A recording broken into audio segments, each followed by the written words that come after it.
Dobrý večer. Good evening. I just got from Japan, so it was like konnichiwa. I always got a round of applause, just saying that. But really delighted to welcome you here this evening at the Czech Center, the Women in Series,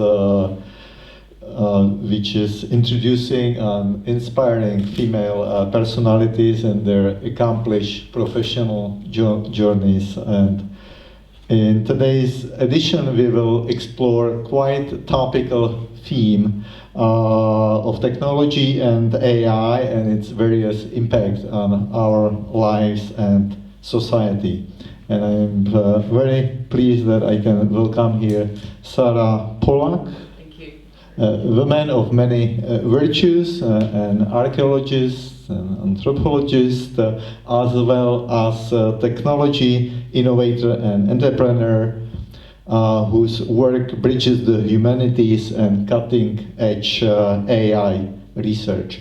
I have to confess, I met Sarah a couple of years ago at a conference, and I was very impressed how many words she can squeeze in 60 seconds, and I think we will see that this evening here. But more on the formal introduction. Sarah, among others, she's a co-founder of the Mobilis Institute and the blockchain education platform ShellProof. She's also a visiting research fellow and part-time lecturer at the University of Oxford. She has been named on Forbes 30 under 30 and was recognized as a top innovator in 2022.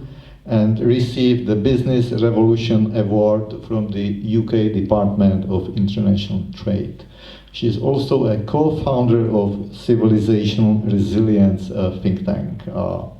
So in her talk today, Archaeology and AI, the last hope for survival is the exclamation mark. Sarah will explore how civilization resilience, the ability of societies to endure, adapt, and thrive through both crisis and everyday pressures, increasingly depends on the synergy between technology and humanities. So let me just say that the evening will be divided into 3 parts. So the first part will be introductions and presentation by Sarah. The second part, Sara will be joined in a dialogue discussion with Miki Škoda, who is also an entrepreneur and innovator in the areas of AI, technology, and education, and currently is a PhD student in evolution's value. And the third part, of course, will be opened for Q&As with you. So with that, enjoy certainly a very inspirational evening. And Sarah, the floor is yours. So thank you for that very generous introduction. I think this is what AI is actually best for. I feel incredibly awkward with my face plastered like this. It's heavily retouched, as you can see. I didn't actually look like this. So thank you, AI, very much for making me look human.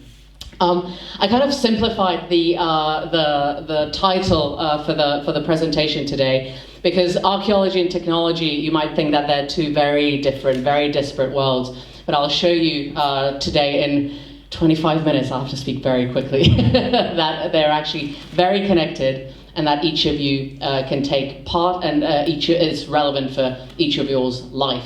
So let me start, in order to hook you, let me start with a question. What's a record for? Can anyone tell me the answer to that question? And not all at once, please. Yes, please. Telling a story. Telling a story. Interesting. Yes. Any other ideas? Yes, please. So that we don't make the same mistakes and we learn what's good. Excellent. Both of you have very, very valid points. Both of you said something that archaeologists do, but both of you are mentioning something that's already an interpretation of a record, an interpretation of the archaeological zeros and ones. I'm going to show you how complicated it is actually to get data about the past, because humans are very complex, and humans leave behind a very complex set of data that are very difficult to interpret. So let me ask another question. Why are we afraid of death? Now, this is like a Monty Python question. It's a big question. But if I was about to be very, very cynical, as archaeologists often are, because we deal with a lot of death and funerals and burials, etc. By the way, it's also a very interesting question. When do you stop being a grave robber and you start being an archaeologist? That's a philosophical question we haven't actually quite yet answered with my friends. But I think one of the reasons why humans are afraid of death, because we view life as a data collection exercise almost. We leave behind a trail, whether that's in the digital world or in the physical world. But for archaeologists to be able to interpret that 100, 200, 500, 10,000, a million years after that individual with hopes and dreams and feelings and emotions has lived, that you get a lot of data lost in the ether. And this is actually one of the things that technology is best for, being able to capture that data and being able to capture, even if it is 2% more data, 5% more data, because that already can enrich the storytelling that we get from that very, very limited data set that is already telling us very biased stories about the past.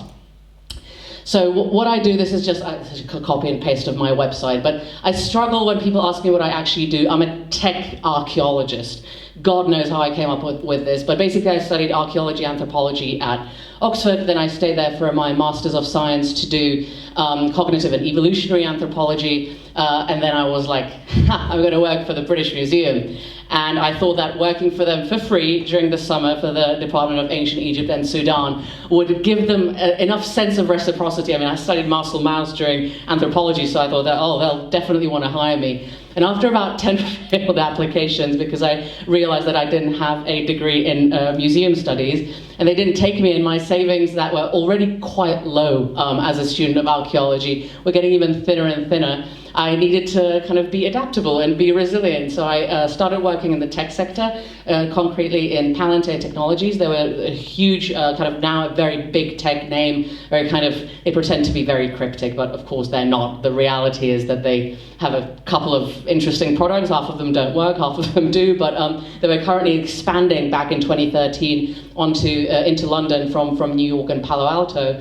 So we were helping them staff up, and since then I've been basically in various startups in London, in Los Angeles, in New Zealand. I was a director for EMEA, for Europe, Middle East, and Africa. Of course, I was the only employee in the company, but we give ourselves like fancy titles. We will get to that, about like how startups and the tech world often mystifies with what it actually does in reality. But I spent a long time in the tech sector. We were working with Industry 4.0, so digitalizing heavy machinery, creating digital twins. I was working in machine learning for museums and galleries, a really kind of wide stretch.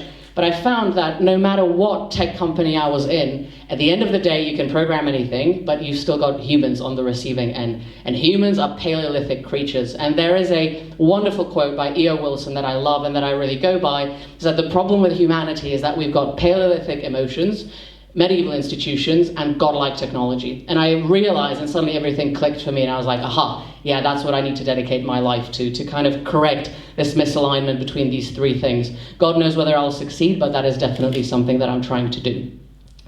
Now, going back to the idea of the record, this is one of the first kind of intentional records that we have. It's the Limbobo bone, which is almost 30,000 years old. There's another similar bone, baboon tibia, which is the Ishango bone, and it's basically people making marks. And there's various interpretations of this. Some archaeologists think is that it's, someone owing someone a bit of meat, so they make a note, like we do now, tabs in the bar. Like humans have always been the same, so making sure that your neighbor from the cave returns you, like in likeness, that piece of meat. But then you've got other interpretations, other stories that, for example, feminist archaeology brings, that it actually could be a female marking her cycle. And you see that you've got this really intriguing bone, really intriguing mental process that's going into it, making individual kind of carvings, but the interpretation is really up in the air. And you realize that as an archaeologist, most of the things that you do is making up stories. I'm going to show you very concrete examples of how we do that, but you're essentially a storyteller of the past, of the human database. I already mentioned that records is something that we do, and what fascinates me, and why I think that archaeology and technology should increasingly be connected, is because it doesn't really matter. I mean, what is archaeology? It's just stuff that is old. But it doesn't really matter whether it's a cuneiform tablet from Mesopotamia, whether it's your personal diary, or whether it's the digital footprint that you leave behind. I don't think that archaeology should be confined to something that's X amount of 1,000 years old. I actually think that archaeology is definitely a science of the future, because it's something that is allowing us to keep that data collection exercise that I was mentioning at the beginning, keeping it going. And for example, one of the things that we do now is creating this Library of Alexandria, this kind of repository of data online, and being able to prepare ground for future archaeologists in 2,000 years' time. We want to use blockchain technology for this. I will get into how we do that in a little bit. But basically what I want to show you is that humans have always behaved the same. We just have different technologies underneath our behaviors. So it is our duty right now, when you see how complex the world is around us, how wars are happening, how disagreements are happening, whether that's online or in parliament, it is our duty as human beings to prepare the data as closely as possible for future generations, so that storytelling in retrospect is as accurate as possible. Because storytelling is important. This is one of my favorite tweets of all time. Wow, I can't believe the good guys won every war. That's nuts. Of course, that's making fun of the fact that history is always written by the victors. But what really matters, and what I want to show you, is what is actually the point of archaeology. Like, why is it that history written by the victors? Okay, well, why do we care? Why do we care about these stories so much? And it's because it is my conviction that we can only future-proof ourselves if we get these stories as accurate as possible. Because you can see this with things like fake news, with people kind of doubting the institutions, with people doubting status quo. There's riots happening in LA as we speak. People are actually ordering like police via digital apps, and the moment the police comes, they set fires to their car. So you see kind of humans really, it's almost like a dystopian cyberpunk thing happening around us right now. Civilization is going through massive, massive change. It's not our first rodeo. Humans have been through this change before. But again, it shows you like the amount of times I've seen online, oh, it's like the collapse of Rome. Oh, it's like the collapse of ancient Greece. People make those parallels to the past. And unfortunately, the way that history and archaeology is taught in schools is that it's a bit of bone, it's a bit of clay, it's very kind of boring, it's these crazy people who can't pay rent just digging themselves in the ground and like hoping to, I don't know, get an academic grant or something. But I really strongly believe, maybe this is a bit of a controversial abbreviation, but MAGA, make archaeology great again, because it really is the science of the future, because it helps us future-proof ourselves through understanding the past a little bit better.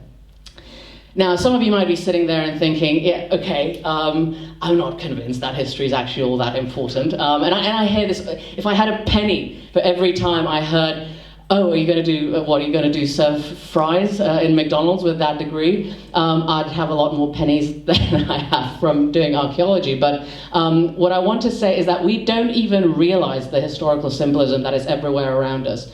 And I want to give you a couple of examples. I think this one hits very close to home.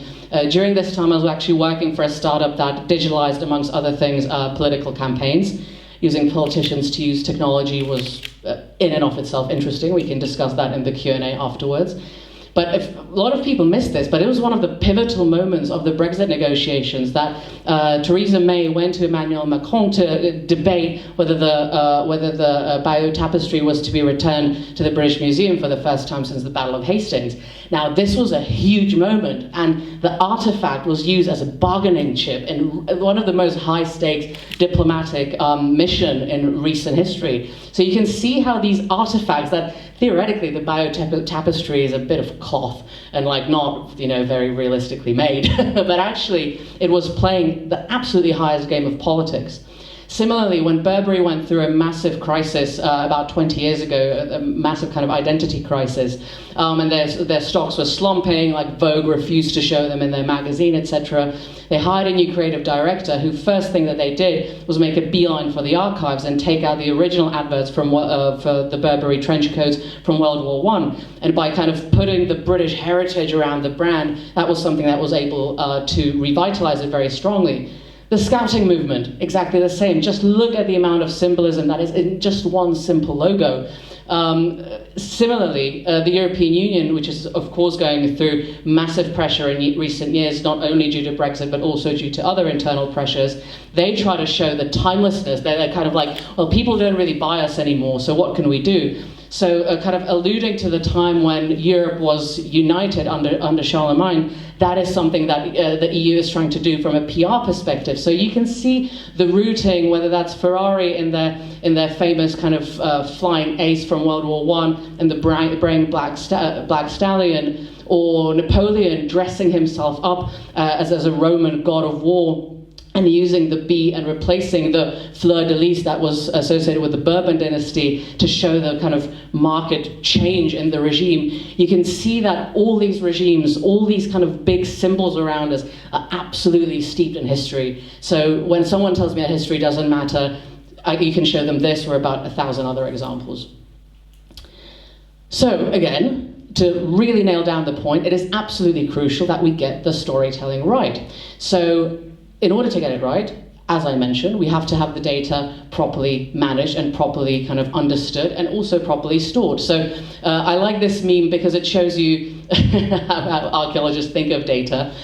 We basically have these three layers. You have data, which can be any type of information about the world, right? So that can be a skeleton that you find, it can be Roman coins, it can be a temple, anything really, anything that you find about people or the places that they lived. Now, if we want to kind of transfer that data into zeros and ones, that in itself is a hugely difficult exercise. So, for example, the National Gallery or the British Museum, they're currently going through the digitalization of their archives, and it's difficult because, for example, you have to scan the vases. Now, you can guess how many vases the British Museum has got. Britain was very active colonially, so that's a lot of vases to scan. So just to get the data from physical things like skeletons or pottery shards or bits of pollen that you find in the ground during palynological analysis, to get that into zeros and ones, that's an exercise in and of itself. You've also got to store it somewhere. Now, this is not a sexy part of tech and archaeology, but it's extremely important because storage, often you'd be horrified where museums store their stuff. The Czech National Museum in Prague has 14 separate databases, and each of those databases has a different structure. And it's impossible to tell, because there is not a unique identifier across those databases, what object is represented how. So basically you manually have to go through thousands and thousands and millions of objects in order to just get the storage right. Just to show you that it wasn't that the kind of treasures popped up during the time that this digitalization exercise was done. The National Museum had a box lying in storage for I think like 150 years, 200 years, and the people were kicking it about, and then they suddenly opened it up and they realized that they have the most unique specimen of Cooksonia barandei, which is one of the first photosynthesizing plants, the first photosynthesizing plant in the world, 432 million years old. They didn't even know it was there. So there was another horrible story from the National Museum of Prague where they were living under the impression that they are sitting on a wonderful gem collection. Now, of course, if you know a little bit about Czech history, we had the Nazis and then we had the communists, which was fun. And during that period, a lot of horrific stories happened, and some of the gems made their way into the National Museum, for example, because they were taken away from families who were sent to Auschwitz, etc. So you had these gems, but they weren't categorized, like, not really, like they were just sitting there. And in about 2013, I think it was, someone said, we hadn't looked at those in about 8 years. Should we take photos, weigh them, measure them? And everyone was like, yeah, that's probably a good idea. And they realized that a vast portion of that collection was glass, that the real gems went somewhere, no one knows where. The people are either long gone or they don't work there anymore. What are you going to do? Who are you going to find? Nothing. So basically you've been presiding over a glass collection, which is great. So that was a bit of a scandal, but it shows you how incredibly important storage is, both physically and digitally. And finally, you've got analysis, and that's the storytelling, and that's really just the cherry on top. And often, as I will show you in the lost Maya city that we discovered, the analysis and the storytelling is often a slave to the politics of the day. So well, I'll show you with the Maya city. It'll become more obvious. Then I'll show you an accompanying picture. It'll be more clear. So yeah, this is what I wanted to show you, something we call the hermeneutic circle, where it's not just like, getting a skeleton and having a clear idea about what it is. You have to go through like a prejudice and understanding and revising that and getting new information in. And this idea of archaeological inquiry is very, very complex. And in all of those parts, you've got new data coming in, new interpretations. So it's very important to make sure that that data is kept as safely as possible and in as clear as possible way. And if you then protect those stories, and if you make sure that those stories are underpinned by relevant data, that is when I think that you get civilizational resilience. And then we get back to the reason why archaeology is important, because it helps us prepare ourselves for pretty much any scenario that humans have already lived through. Because it frustrates me that we keep repeating the same mistakes from history over and over and over again. And we've got the data to tell us not to do that, but we still do it. So I think that civilizational resilience is about learning from that database, and the learning and the keeping of that database comes from archaeology embracing new technologies. So what types of technologies are there? We have, I think, 4 main ones that are worth kind of pointing out. I'm also very happy to send this presentation to you afterwards. But we've got cloud computing, which is mainly an idea of storage, storing kind of large files like 3D scans of, for example, castles or big sites. AI is a huge one. Of course, everyone talks about AI right now. I think it's a bubble that's going to burst quite painfully quite soon, because AI is essentially statistics on steroids. But what it helps us with concretely, for example, in our case, we put LiDAR scanning of the kind of topography of the jungle floor, and we ran that through neural networks to help us identify a Maya city, and then we went and there was a Maya city. So AI is very, very helpful in filling in the gaps where archaeologists don't have money, because we're poor science, and grants in academia are nothing short of a cartel sometimes. So being able to kind of fill those very necessary gaps with automating as much as you can, AI is very, very helpful in that. Blockchain went through a period of bubble bursting in 2022, 2023 with NFTs. However, for tracking provenance, having distributed and decentralized databases, blockchain is key, and I'll show you concrete examples on how that happens. And of course, this is more for educational purposes, but extended reality, very, very important as well. So let's go into the concrete examples. I was told I have 25. Oh God, yeah, right. I'll be quick. This is the first example I want to show you today. Luti Art. They're a British kind of artistic duo.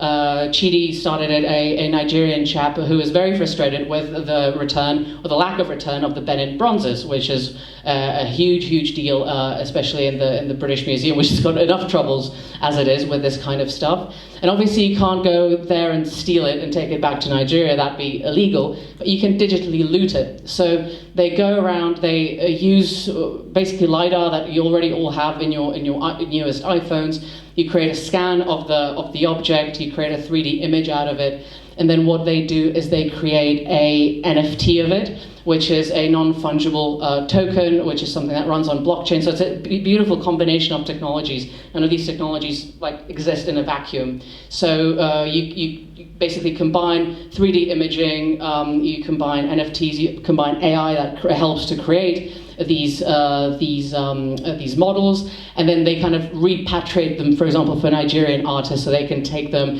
and create artworks out of them. It's digital looting, and it's an artistic experiment. They've done this with the Rosetta Stone as well, but I think it's a very, very interesting way in which the ownership of these kind of very contested heritage artifacts in the direction in which it's going. The British Museum actually went through a massive scandal. How many of you have heard of this?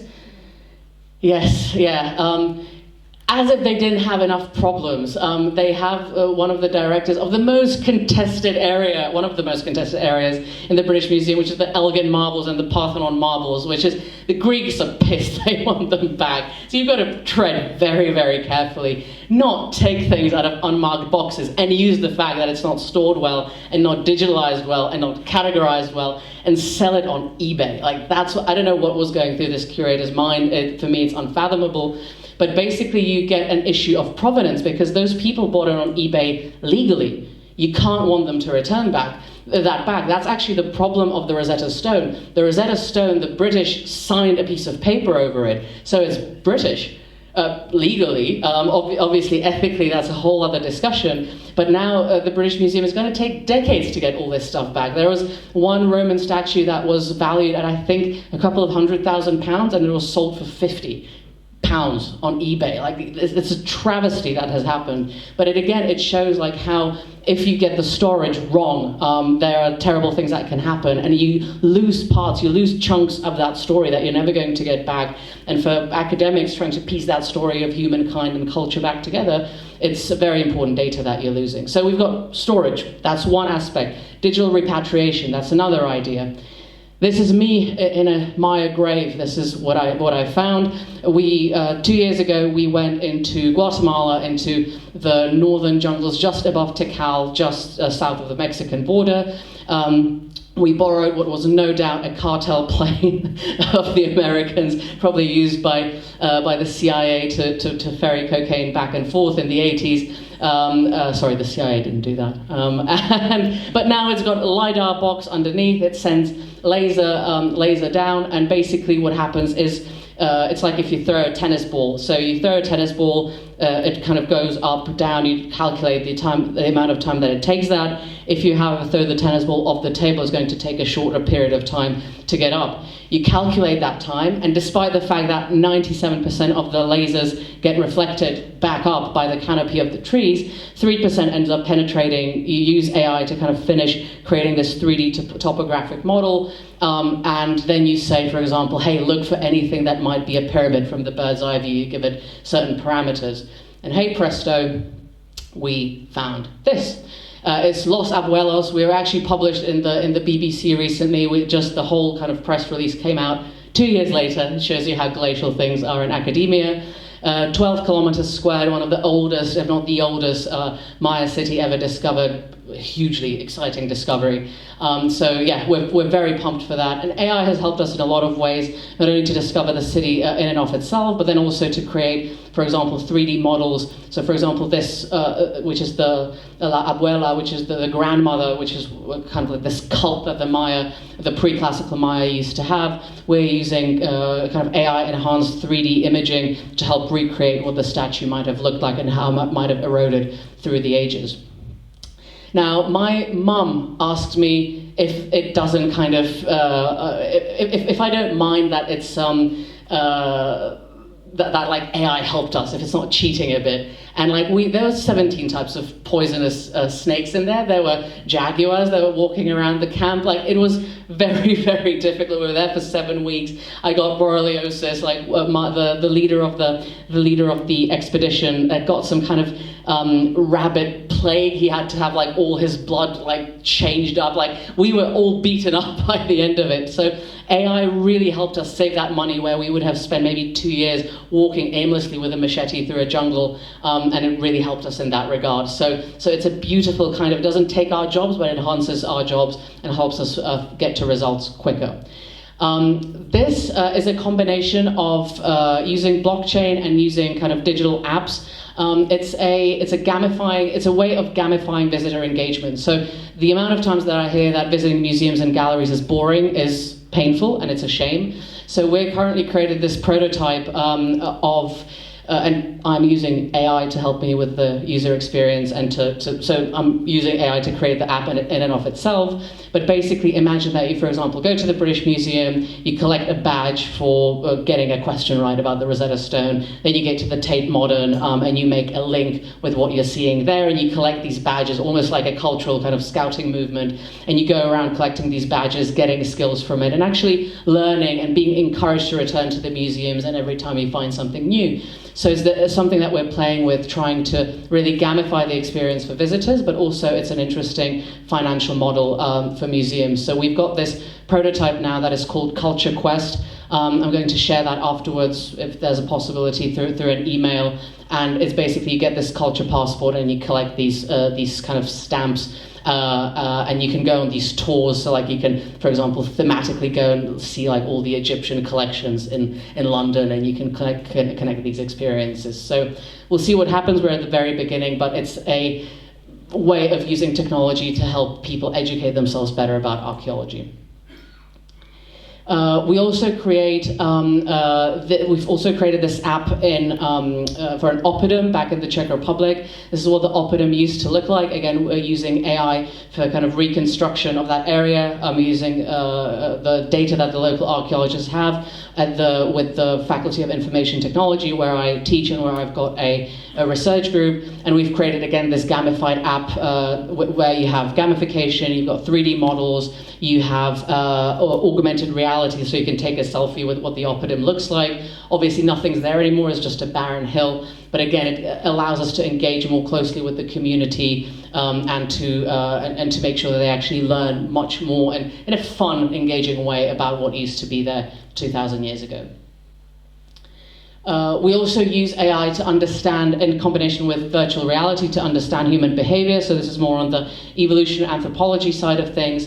Where we've worked with Deloitte, a big consultancy company, to basically put their management into VR goggles and record how they react in crisis situations. So we've been doing this simulation across 14 different locations in the world. About 450 people took part of that experiment, and we're basically seeing how people react to crisis situations to be able to prepare them for future crisis situations. So it was like resilience training for managers, which was a lot of fun. One of the key findings was that people react in VR very similarly that they do to human beings. So they don't feel too removed from the situation. It's actually very authentic for them. So thanks to this, Deloitte has been able to build out this VR lab at this VR testing ground, and they're using it actively in consultancy, both internally and externally. I've got one more cool example that I want to show you, and then we can go to the Q&A. I'm sorry, I realized that I'm a little bit over time, but I hope it's still interesting. Yes? Okay, awesome, great, thank you.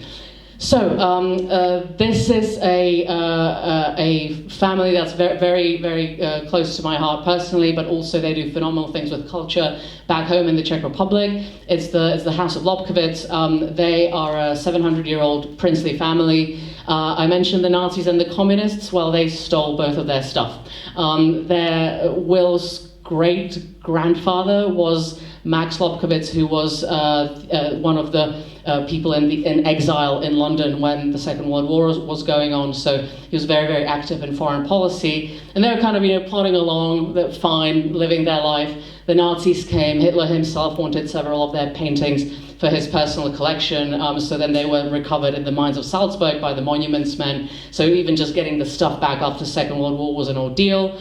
The Second World War ended in 1945.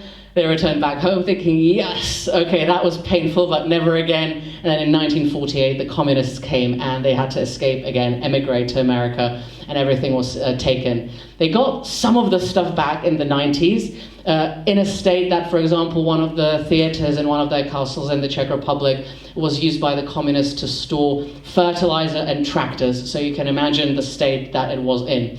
Nonetheless, they have an absolutely unprecedented collection, especially their archives, which are, I think, about 4.5 kilometers of undocumented material. Now, that would take about 12 years and the blood and toil and sweat and tears of a lot of their curators that are already overstretched. So one of the things, because we signed a memorandum of understanding between them and the Faculty of Information Technology, the Czech Technical University, we're doing several things.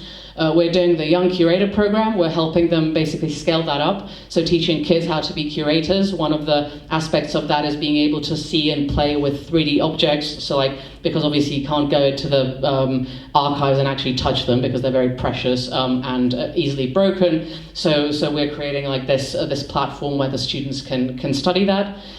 we're planning on digitalizing their archives, taking down that digitalization exercise from 12 years to maybe 5, which is a lot for a cultural institution. So that means scanning everything, creating a digital twin basically of their archives, and then being able to extract information from that with machine learning. But we're also doing, for the first time ever, 3D scans of their properties. So they have 4 properties: Lobkowicz Palace, Střechov Castle, Roudnice Castle, and Nelehozovec Castle. This is Střechov, which is a bit of a romantic ruin.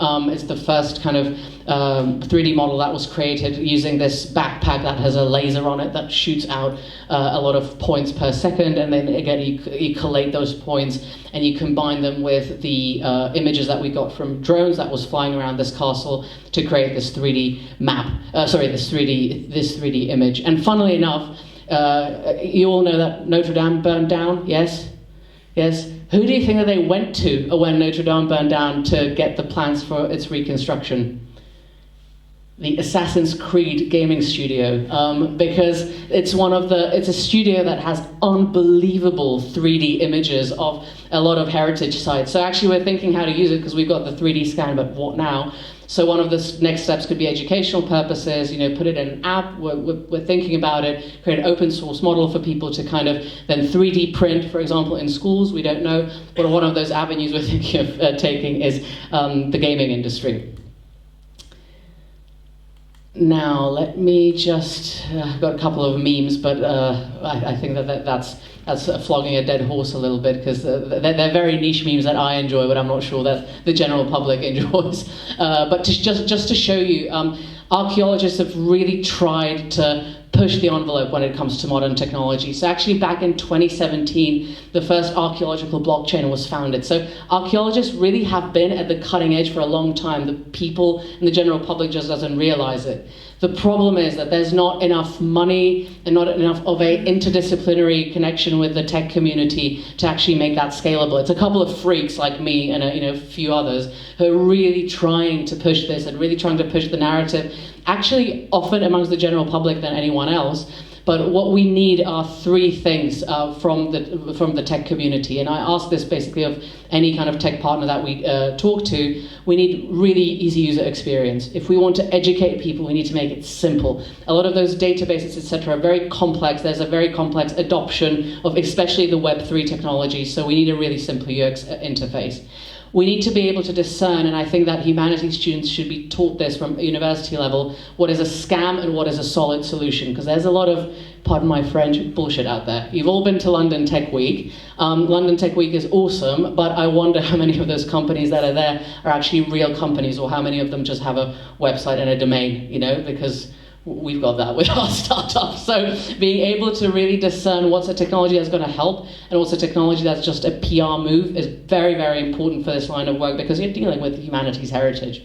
And then finally, patience and enthusiasm, like all good things. This very human aspect of it is needed as well. I've got very concrete, if this has kind of excited you and you think, hey, actually, yes, civilizational resilience does interest me. I do want to tell more accurate stories about the past. I want to preserve heritage in a better way. I think it should be communicated in a better way to the public. What can I do, Sara, to take part? You can do several things. First of all, Civilisational Resilience, that's the best place to start. That's our think tank. I'm not selling a course or anything. It's just a few nutcases who are trying to, through the cross-section of humanities and technologies, kind of prepare us for the future a little bit. We've also got the HEN, which is the Humanities and Engineering Network. That's more academic, so we're, for example, doing decentralized fundraising for archaeological expeditions.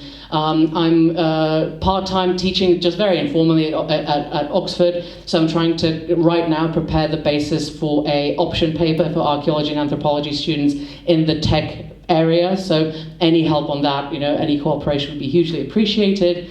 And of course, Culture Quest, ShellProof will talk about in the Q&A a little bit more, but Culture Quest, that collection of the badges of the institutions, that's something that's very new, and I would very much like you to join me on that.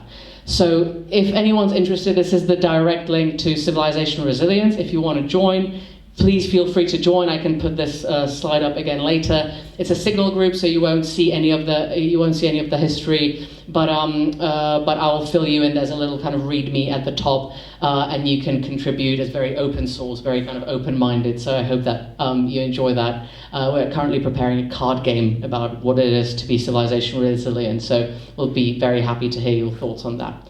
And with that, I'm sorry I went a little bit over time, but I'm glad you enjoyed it. There's a lot to say, but what I fundamentally want to say at the beginning is that we are basically hairless apes trying to make sense of living on a rock orbiting a massive kind of fusion reactor. So in order to actually be able to prepare for the future, we really have to get to grips with our past, which is often very difficult for us humans, and technology is helping us in huge ways towards that goal, whether that's artificial intelligence, blockchain, or extended reality. So I want to give you a flavor today, but I'm happy to answer any questions, and I hope that you enjoyed. Thank you very much.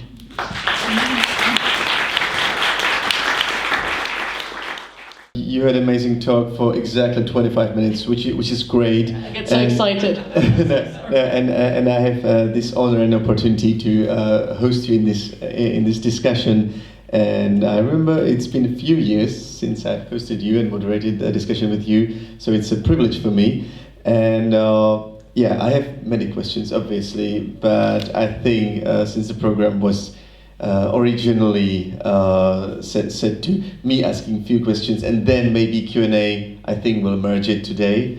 And I might leave a first questions to the audience, if there's any. If not, I'm super curious about many topics. So if there's any particular questions, okay, the first is going to be from the audience, then I'm going to begin to continue. So the question about blockchain.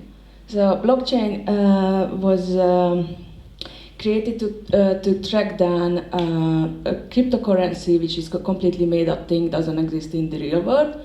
It's a closed system. So if we have a virtual money in a closed system, then we can track down who has that money, and we have the record. It's not deniable, and even if we fix how to create new money, then it goes forever.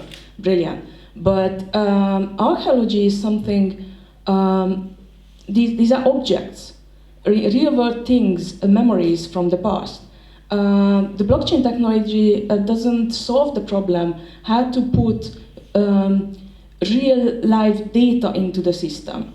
And anytime, anywhere, regardless of technology, when people have the duty to put things into the system, it doesn't work. They making mistakes, maybe they lie on purpose, propaganda drives what we should think about stuff. So how is it even relevant about archaeology, the blockchain? That's my question. It's a very good question. There's several questions hidden in that. No, which is fine. And I ask questions like this, as you can tell, so I sympathise. The first problem is how you get human experience into zeros and ones, right? That's impossible. We can start there. And it doesn't matter whether you're writing it on a piece of paper or whether you're putting it on blockchain. Like, there is very limited things that you can get into zeros and ones. Basically, the way that, where we're limited right now is, and it's something in anthropology called phenomenology, which is like the experience of the place, which, for example, extended reality helps with. But again, how do you record that you've enjoyed something? Is it like, did you measure your pulse? Are there like sensors that can kind of holistically say how you're feeling in that moment? For example, Neuralink and other brain-computer interfaces are trying to go into that way, but it's a very touchy area. So we will always lose data whenever transcribing anything. That's just a fact. The reason why blockchain, I think, is very powerful, it's an interesting thing you said about crypto in general, because cryptocurrencies are, yes, not existing in the real world, I would argue, like any currency and any value that is basically just printed on paper, or you're trading shells or whatever. The trade mechanisms are the same, and it's the same kind of very ephemeral kind of representation, whether that's a shell or Bitcoin.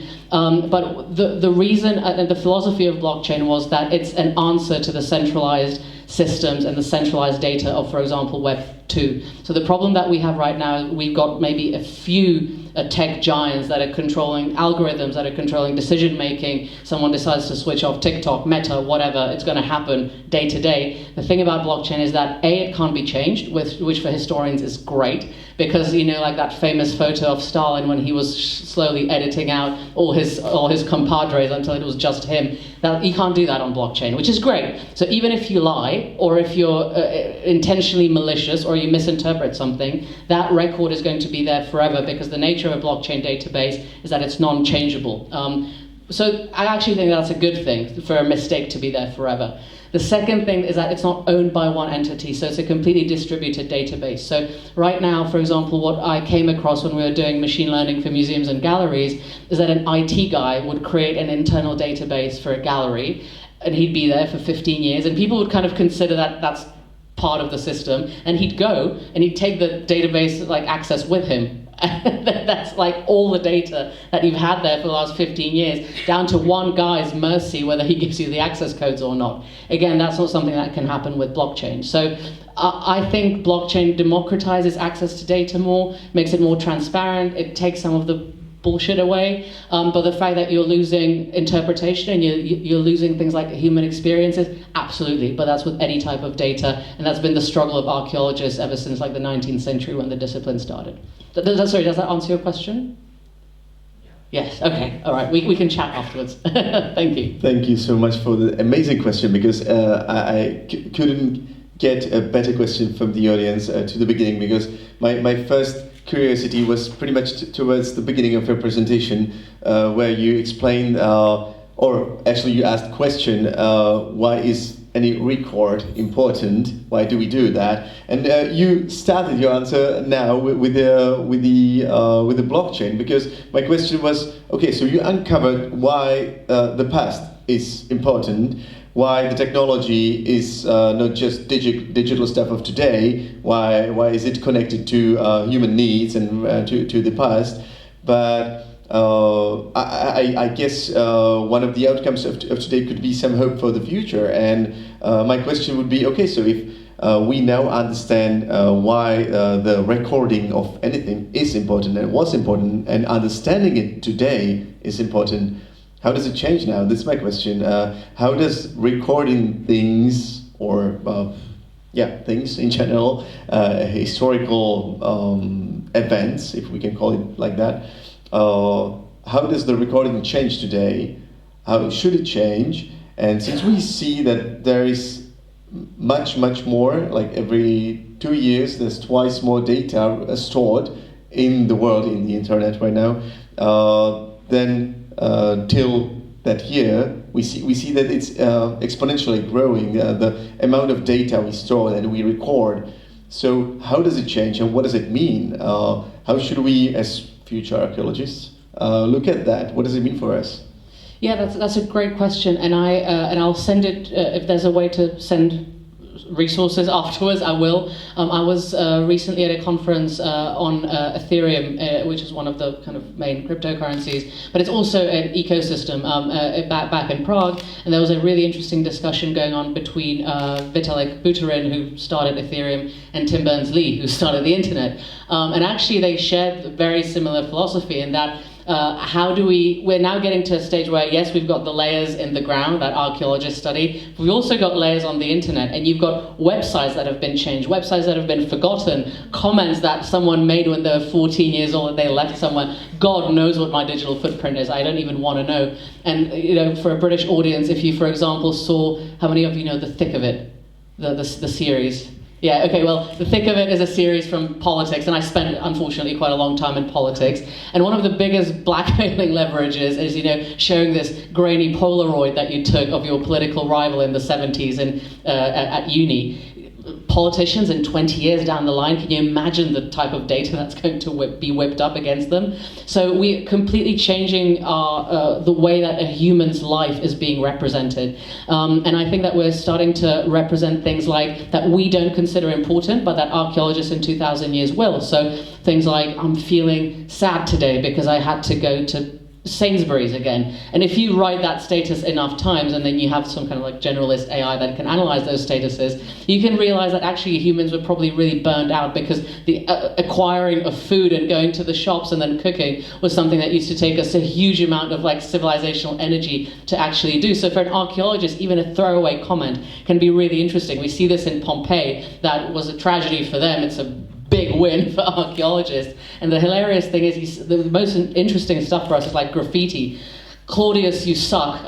Your mum, Antonius. And like humans have always been very, very human. So I think that realizing the digital footprint that we're leaving behind and that even small things can accumulate to give us big narratives about the past is really important, because archaeology used to be about monumental architecture, about things that you can display in museums. There was a really big bias around this stuff. And there was even this theory in the 30s proposed by people like Child, who said that if a civilization doesn't have monumental architecture, it can't be considered a civilization. And then suddenly you have things like decentralized autonomous organizations on Ethereum, which are civilizations that exist only in the cloud, and they have voting rights and they have citizenships and they run businesses that are not attached to any nation state. There's this new whole idea of the network state happening, and you see how dramatically technology is changing social structures. So yeah, we have to bear this record in mind, but you have to make sure that you keep yourself safe, and it's a constant juggling exercise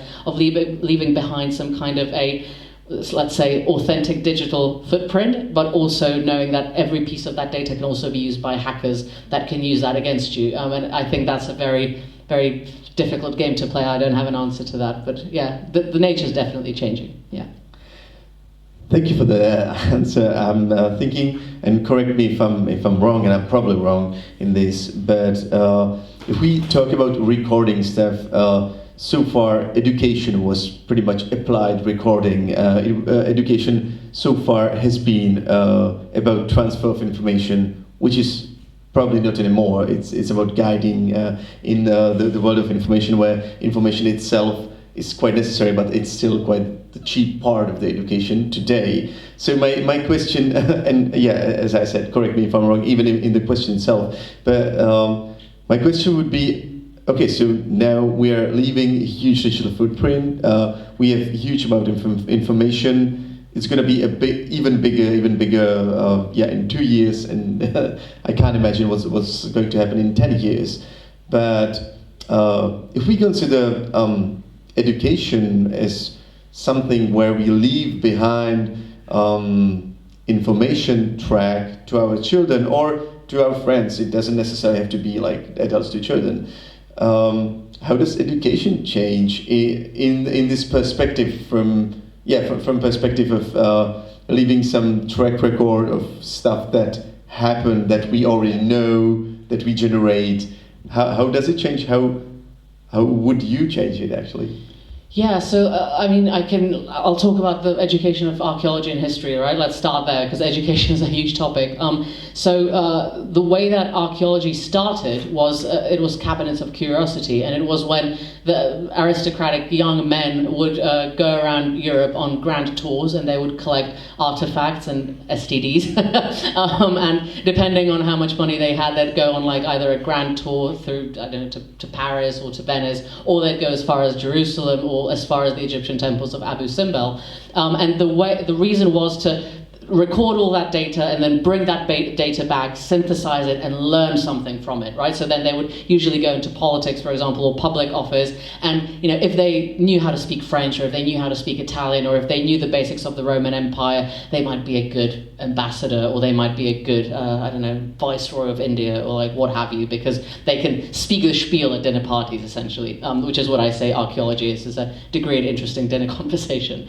And of course, the way that we understand archaeology now is very, very different. So I'm actually thinking about how I teach this to the students back at Oxford. I can't teach them, this is what Rome was, and this is when Rome collapsed, because I don't know. Like, there's loads of theories out there, but they're basically just theories. There's, for example, a whole article that was written that asks about how the homeless have lived in Rome. And, the homeless were very important. If you've read the Shakespeare's play about the death of Julius Caesar, when he tripped, over the cane of the beggar, how do you know that beggars kind of the effect of that butterfly effect of his? How do you know where he lived in Rome? But he doesn't leave behind any archaeological record. So I think that that's one of the reasons why archaeology is so important to know for future, because it's synthesizing a constellation of seemingly unrelated things, whether that's human psychology, whether that's pollen that you get from the ground, whether that's fossilized, I don't know, wood, whether that's dendrochronology, counting the rings on various data sources, and you try to combine them into a contextual story that has some call to action afterwards. So, for example, how to shape foreign policy. And if you think that's not important, look at the war that's currently going on in Israel and Palestine, and how much topics that are being discussed in relation to that are things that are like 1,000 years old. There's some of the things that have been going on since the Crusades that we haven't got the answer to. So I really think that being able to tell those stories critically, being able to interpret very vast, very different data sources is one of the skills that is key for civilization resilience, and it's one of the skills that archaeology fosters. So in that regard, I think it's going to be very key in education in itself. Yeah, so we'll see what happens, yeah. Thank you so much. Well, to keep it structured but also interactive, yeah, I think I guess it's going to be two of my questions. One of audience, or we switch, will be adaptive and resilient. So please, there was a raised hand. Thank you so much. My question is about, you talk a lot about data and kind of recording them and stuff, but it's always connected to materiality. And so with the data, we talk about clouds and stuff, but there is quite clear materiality of the data centers and all the environmental impacts and all these things. And I kind of wonder, it's interesting how we at the moment think about how the people will read us. But will they be able to read us? I have loads of tapes that, I tried to make a tape for my friend. I had to download the song, burn it on CD, and then go to my mom's to kind of copy it on a tape. And so are we kind of creating data that will be legible to our future ourselves? Or are we actually creating materiality that will be interpreted maybe in a very different way than we wish to be? Because they will see these massive buildings full of cables. Who know, the environmental consequences can also lead to the fact that we won't be able to use these things because we will lack resources and stuff like that. So I find quite interesting this element of us, it's a little bit Neronian, what we leave behind us. But do we have a control over that? Should we have a control over that? I don't know, just maybe. So this is a brilliant question, and we've gone through it in the past. One of the biggest frustrations of archaeologists, for example, Roman archaeologists, is the dodecahedron, right? And it was one of those things where it was just left behind by the Romans because they knew exactly how to use it. We have no idea what it was, right? There's another Greek philosopher who says, I will not recount the writings of Eggs here because everyone with a brain cell knows exactly what he wrote, and he doesn't say a word about it. We're like, well, actually, no, because all of his stuff burnt down and we have nothing. So please, if you would tell us. So that's an excellent thing that you say. And we're actually now, and it kind of ties into the first question, where we're wondering, okay, we get data to the cloud, and how do we get it back again? So almost so the Library of Alexandria is flimsy, right? Because it can burn down. All right, so you create a digital twin. That's flimsy because someone can switch your electricity off. So now there's actually this huge, almost post-apocalyptic movement of how to keep the internet and storage running even if the grid goes down. So that's a whole thing that technologists are thinking of, starting off with a dynamo and cranking it. But I think that we do need to take it back to materials, and I don't know what the representation would look like.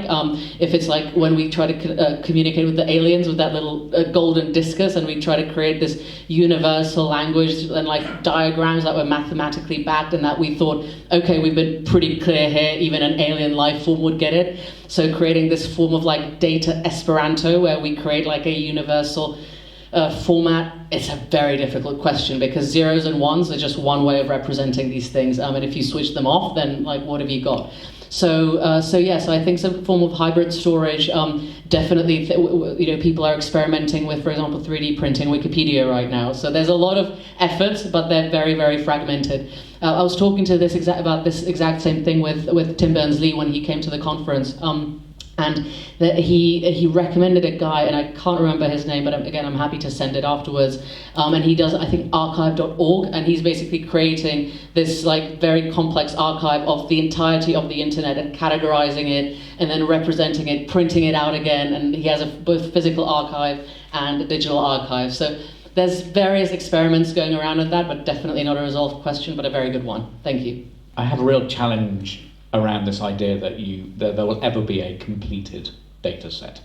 Yeah. Mm-hmm. So, and for me, archaeology is about working with the incomplete. It's about working Mm-hmm. with the unknowns.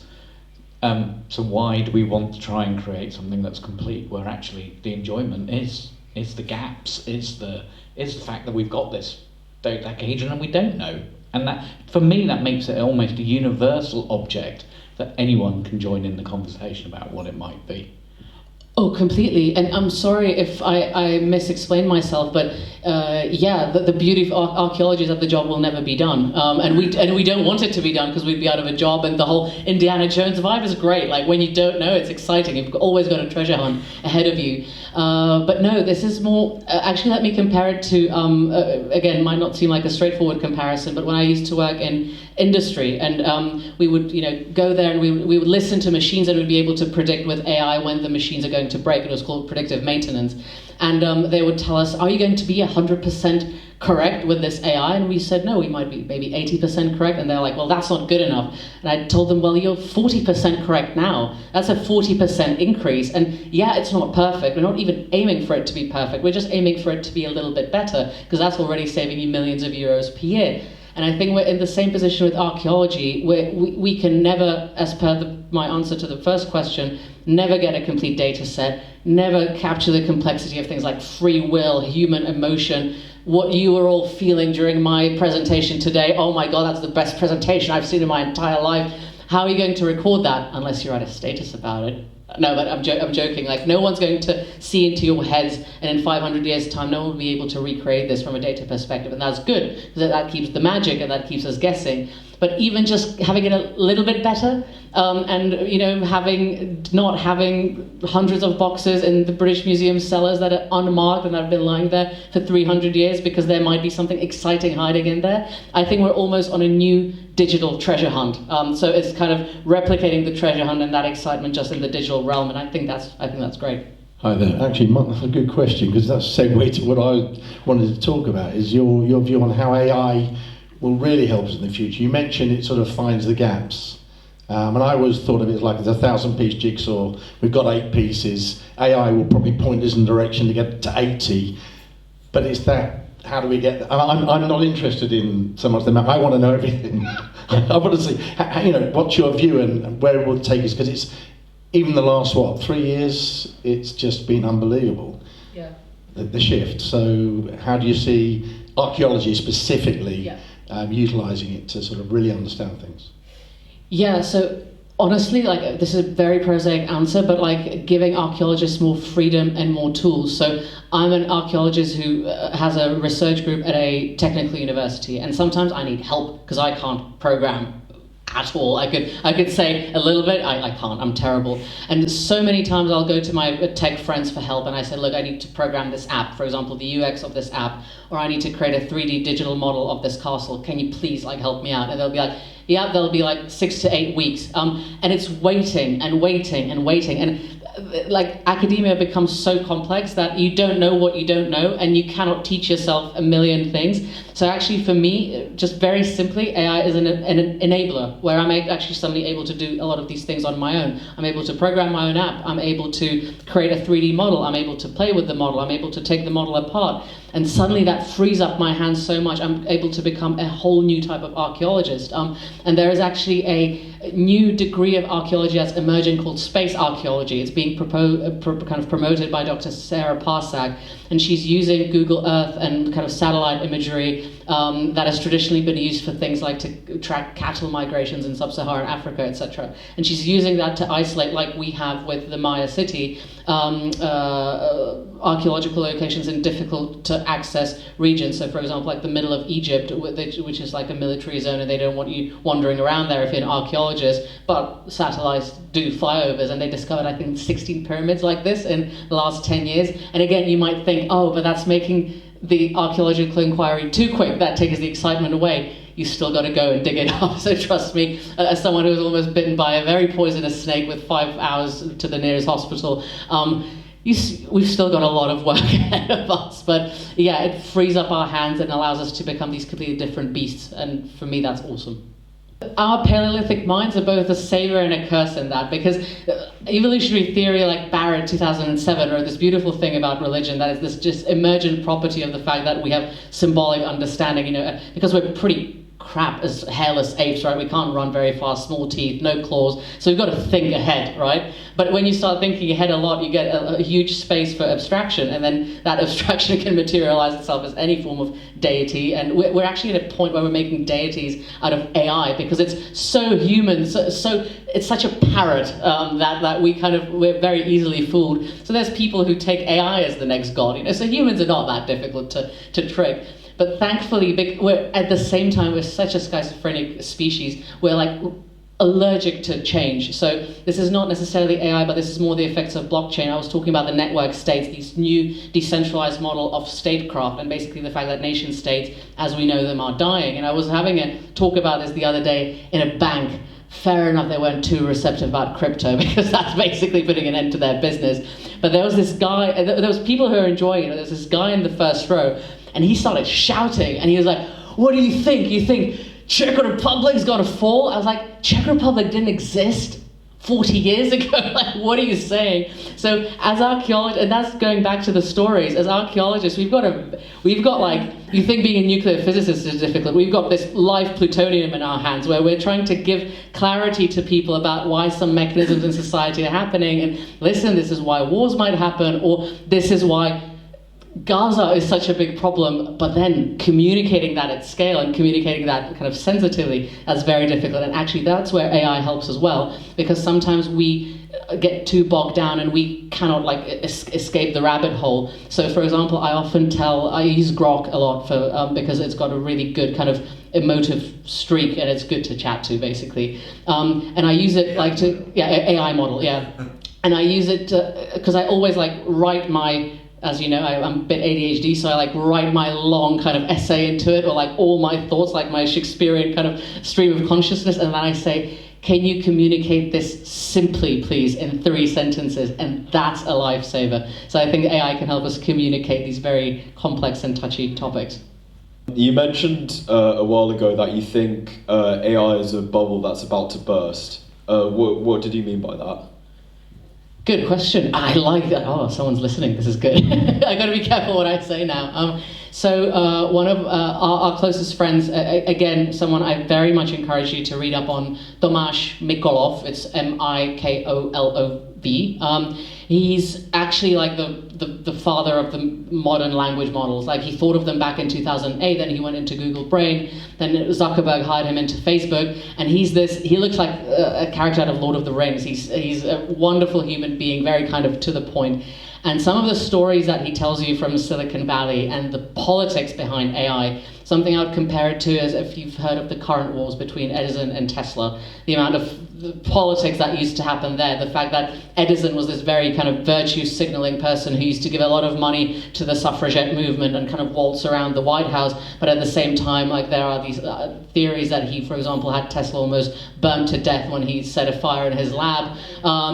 He's someone who hired an anti-alternating current crusader, Harold, who used to electrocute dogs and cats and elephants in the street for the pleasure of people, to show the dangers of alternating current. And I think we're very much in that situation. You see it in media every day. Musk versus Zuckerberg versus Bezos, and that's again why blockchain I think is so important, because you get this new elite, this new technocratic elite that is rising up. And I'm not making a comment on whether that's a good or bad thing. It's happening. and they're completely independent of the states, yet they often have more power than the states. So like, where is the global order going towards, you know? And AI is driven by money, it's driven by the West versus China competing. You saw how much DeepSeek made a ripple effect because it was released on Inauguration Day. NVIDIA shares NVIDIA that creates all the memory cards that the AI, the machine learning algorithms run on, tanked, so that was billions and billions of dollars lost in the market. So it's a big game that's happening. And I've seen so often that you have a startup that literally has a startup.ai domain, and they raise 10 times as much money than if they didn't have that. And we actually, because we're raising money for our startup right now, we had investors tell us straight up, could you include AI in your presentation? It just looks good. I was like, you can't be serious. And then, but the tech literacy of some of these investors is shocking. And then you get into a situation, how many of you know Theranos, the story of Theranos?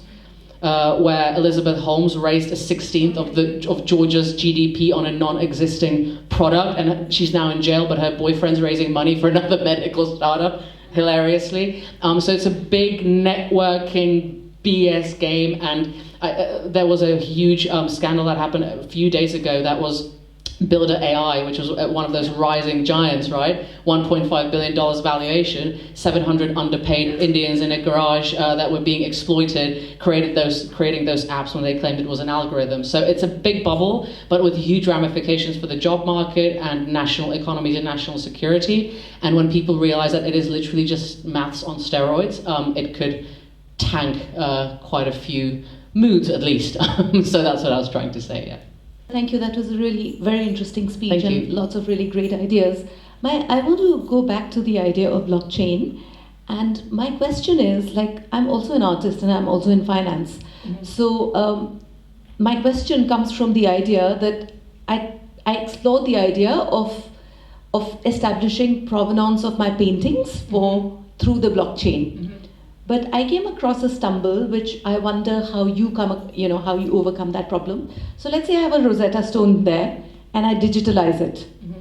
So now I can establish a provenance for the digital version, but there's no link between this and this, right? So everybody in this room can make a digital version of their own Rosetta Stone. Mm-hmm. So now we don't know which is the real Rosetta Stone, even though there's a provenance established. So now we come back to the fact that, let's say, the British Museums is this one, so this is the right one, but then we're going back to the centralized system. So what is blockchain adding to provenance establishment? It's an excellent question.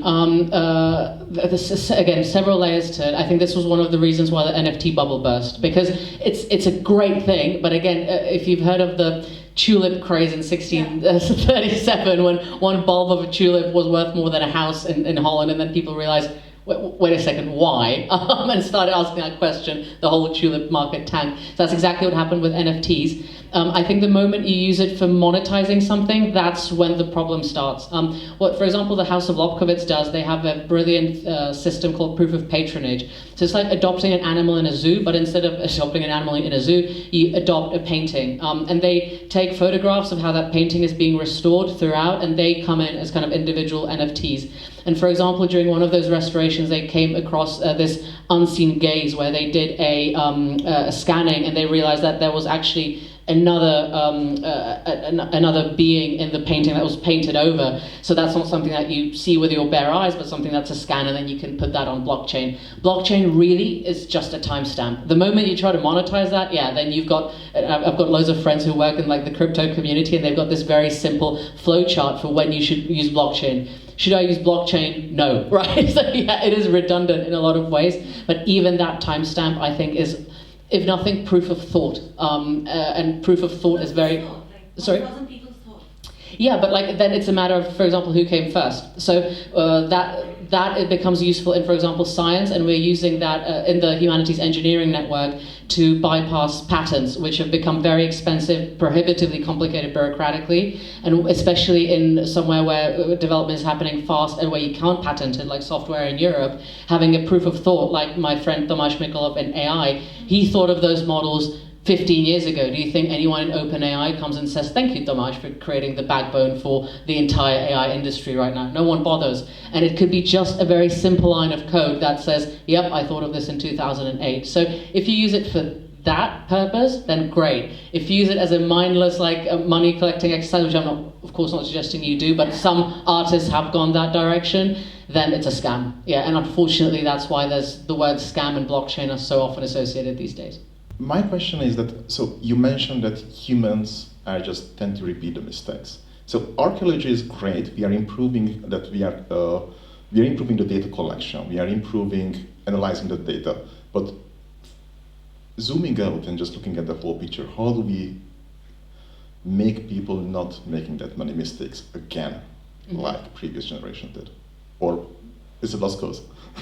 Yeah, if I was being pessimistic, I'd say it's a lost cause, and at least we can write like interesting dystopian novels. But I have a blog, ladies and gentlemen, with about 17 followers, so it's gaining traction. And I call it Web Zero, and it's basically like applied archaeology and anthropology into daily life. So you can see people are interested in it. But one of the things, for example, it's more evolutionary anthropology, but is that we have a cognitive limit on how many relationships we can roughly have. And Robin Dunbar wrote this, he's a personal hero of mine. Again, it's a theory, so he's not the only guy out there. But he basically says, and we can see it even on social media, that we have roughly a limit of about maybe 150 people that we can get close relationships with.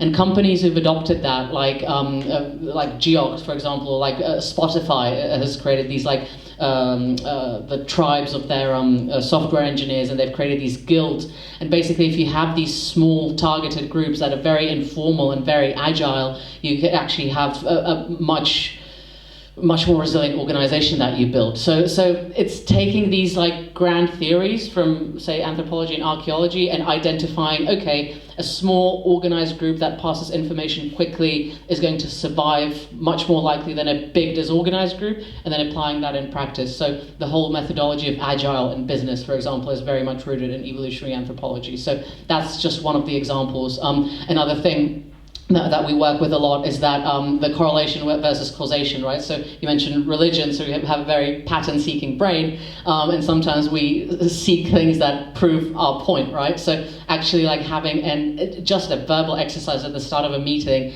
are you proposing this policy because it makes you look good, or because you're jealous of the other manager that would have proposed it otherwise? Because those are the real motivations of people. And even just, we're working with one company where we're basically telling them to do these very simple tasks, but actually the knock-on effect is very big.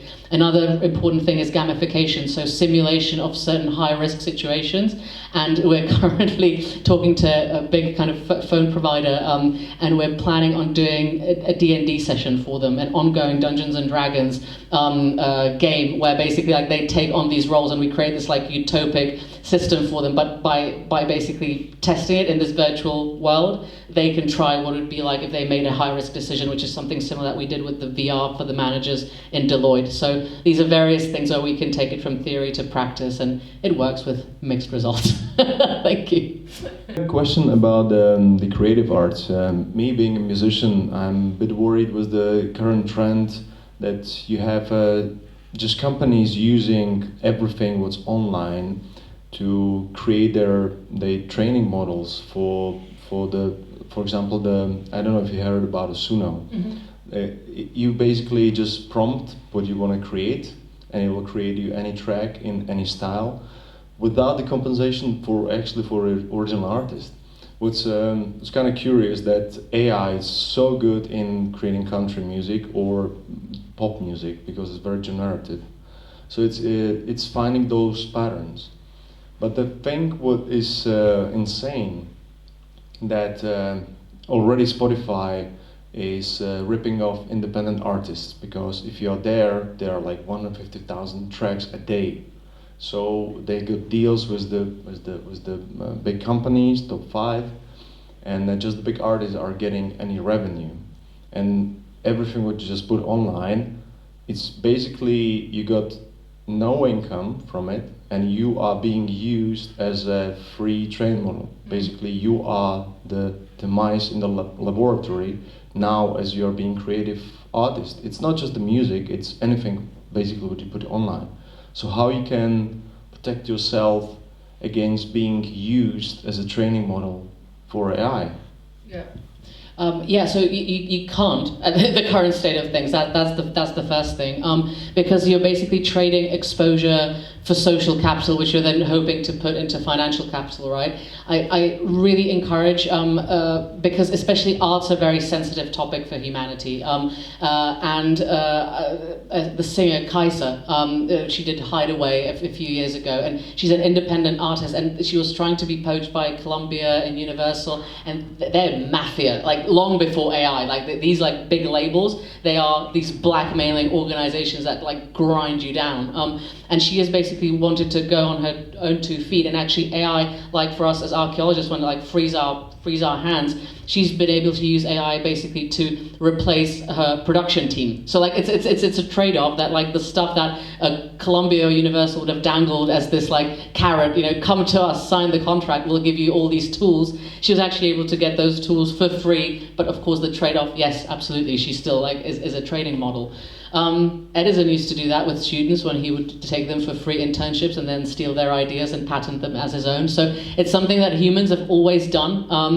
Now it's being done on a larger scale, absolutely. There is, again, I go back to blockchain, we're actually working with a tech partner called Galaxis, which is, if you imagine things like Patreon and crowdfunding, but they do it through blockchain, and again keeping that the immutable ledger that this was your idea at this particular time and no one can take that away from you, and that's actually been really helpful in lawsuits, for example. So not in this particular one, but Ed Sheeran, because all pop music is so similar, and Ed Sheeran was recently in a big like scandal. Did you rip off this music? Did you not rip off this music? Mozart was going through the same thing with Salieri. Again, it's a story as old as time.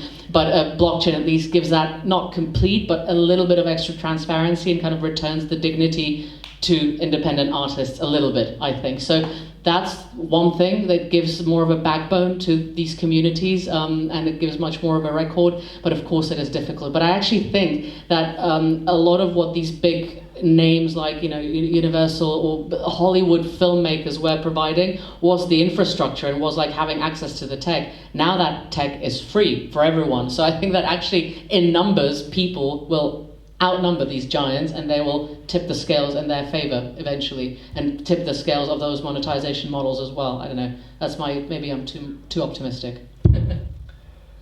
Thank you so much for amazing discussion. Thank the audience who is amazingly interactive, and I see that you uncovered all the curiosity. And what you talk about very often is that resilience starts where the symbol dies. So I see that, or I hope that when I step now into the role of being the boring, down-to-earth radio MC and try to finish this conversation for now, I still believe that you became a symbol of open-mindedness and multidisciplinarity, but at the same time, all of us can take the responsibility of continuing the discussion between each other and in our minds, or opening it with you on social networks, or maybe tomorrow morning in London Tech Week. So I'll try to finish the conversation with maybe a little bit too down-to-earth question, but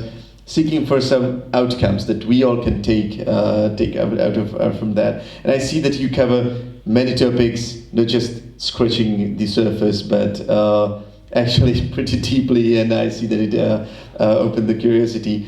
But still, apart from all the topics that you cover, you're also a woman and a mother and of a child. I'm not going to uncover the gender, but yes, we talked about resilience, about recording, about wisdom, education, and also about how not to repeat the mistakes.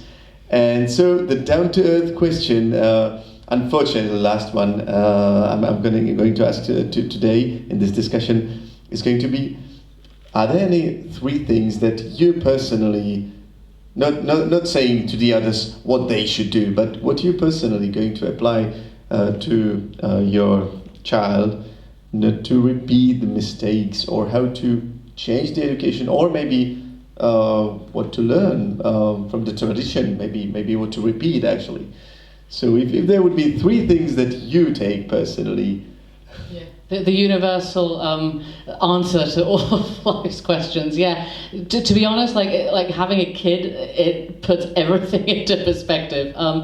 I want my child to be safe, so I think from safety comes autonomy, and you have to be safe in order to be courageous and bold and take all these decisions. So not only safe like in like real life. So for example, I'm a fencer and I used to do karate very very badly. I can't throw a proper punch, but I maybe it'll come to me if I'm ever in the situation. But I think like physical safety and also online safety, so absolute like principles of cybersecurity. It horrifies me when I see young kids like downloading TikTok and all that because your data is just going off into the cloud. So definitely like be safe and teach the child how to be safe. Secondly, how to follow their passions, because I'd love them to be an archaeologist, but I can't do that. And I've been going to intense psychotherapy for 2 years to stop doing some of the things that I have been exposed to and like that I've seen in my life. So I don't want to repeat those mistakes. So foster the enthusiasm and let them do anything that they want because they will know better than me what the future holds. And I think letting go is going to be a very difficult part of that. And third is just be curious about everything, because with archaeology, it's just one big database of humanity. And you've got so many types of data, experiences, live a happy life. So safety, enthusiasm, and to live a happy life by being curious about everything. Yes. Thank you very much. I appreciate your honesty and expertise also. So thank you very much. Just to be perfectly clear, I'm also the father of the child. He's my partner. Yeah. So by the way, So this is a joint decision. Yeah. By the way, I was invited hopefully for the expertise in evolution of value, but also there are some other reasons. So thank you so much for this evening. Thank you, and stay in touch, please. Thank you very much. Thank you.